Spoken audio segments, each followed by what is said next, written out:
Sekarang kelebihan iman Kristen yang ketiga. Iman Kristen mengubah hati, bukan hanya perilaku luar.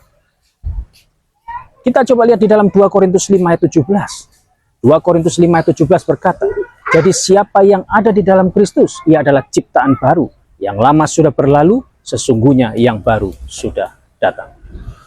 Saudara-saudara, iman Kristen bukan hanya mengubah perilaku dari luar, tetapi mengubahkan hati dari dalam.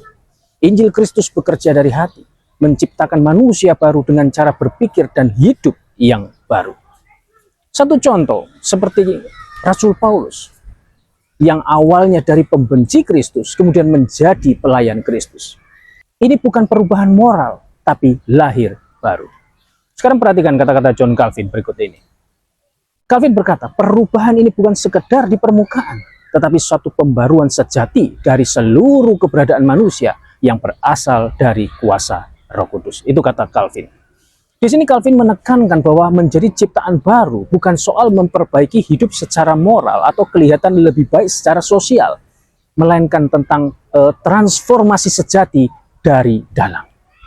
Roh Kudus menciptakan manusia yang baru dengan kehendak, kasih, dan tujuan hidup yang baru. Saya coba kasih ilustrasi ya, sama seperti seorang pematung melihat sebongkah batu besar. Orang lain melihatnya sebagai batu biasa, tetapi pematung itu melihat patung indah tersembunyi di dalamnya. Dia memahat dan membentuk hingga keluar bentuk yang mengagumkan. Nah, begitu juga dengan Kristus melihat kita, bukan sebagai pecundang, tetapi sebagai ciptaan baru yang indah. Amin. Saudara-saudara, jangan puas hanya dengan penampilan rohani luar ya, seperti ibadah, pelayanan, dan sebagainya. Tetapi izinkan Roh Kudus mengubah hati saudara. Lakukan evaluasi diri. Apakah saya benar-benar berubah dari dalam, atau hanya berpenampilan Kristen saja?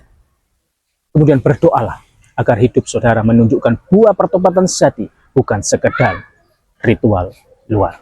Amin.